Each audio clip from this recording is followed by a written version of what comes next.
విశాఖ ఉక్కు ఉద్యోగుల జీతాల్లో కోత. నేడు అన్ని విభాగాల్లో నిరసనకు కార్మికుల పిలుపు. ఉద్యోగుల జీతాల్లో విశాఖపట్నం స్టీల్ ప్లాంట్ యాజమాన్యం కోతలు పెట్టింది. విభాగాల వారీగా నిర్దేశించిన ఉత్పత్తిని 100% సాధిస్తేనే పూర్తి జీతాలు ఇస్తామని ఇటీవల ప్రకటించింది. లక్ష్యానికి ఎంత శాతం తగ్గితే అంత మేర జీతాల్లో కోత పెడతామని హెచ్చరించింది. దానిని నవంబర్ నెల నుంచి అమలు చేస్తూ డిసెంబర్లో ఇచ్చే జీతాలకు పే స్లిప్లు తయారు చేసింది. అత్యంత దుర్మార్గం. కేంద్ర ప్రభుత్వ రంగ సంస్థని పార్టులుగా విశాఖపట్నం స్టీల్ ప్లాంట్లో 34 విభాగాలని పార్టులుగా ప్రైవేటీకరణ ఆల్రెడీ చేస్తూ ఉన్నారు.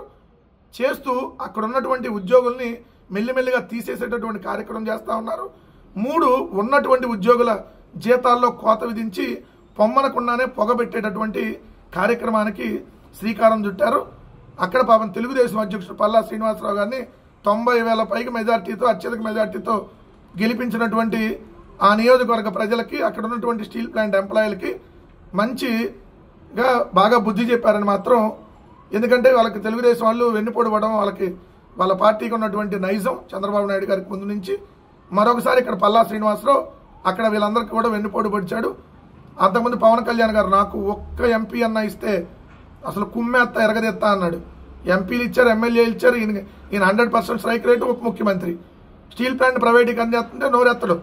ఇక్కడ చూడండి, మెటీరియల్ మేనేజ్మెంట్ విభాగంలో 66% జీతాలు ఇస్తున్నారంట, రోలింగ్ విభాగంలో 79%, సెంట్రల్ ప్లాంట్కి 80%. ఇలా అన్ని విభాగాల్లో కోతలు పెట్టారు.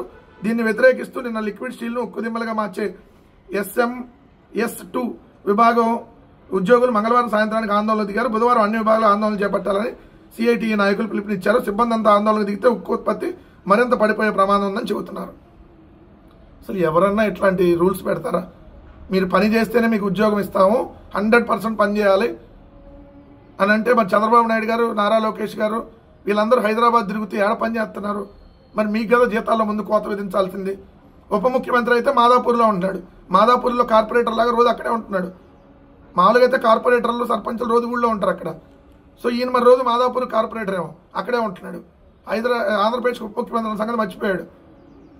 ఇక చంద్రబాబు నాయుడు ఇలా స్పెషల్ ఫ్లైట్లు గాల్లో వస్తున్నారు, గాల్లో చక్కెర్లు కొడుతున్నారు. ఇట్లా ఉంది పరిస్థితి. మరి దారుణం. విశాఖపట్నం స్టీల్ ప్లాంట్ మీద ఈ కూటమి ప్రభుత్వం కక్ష కట్టిందని మాత్రం క్లియర్గా అర్థమవుతా ఉంది.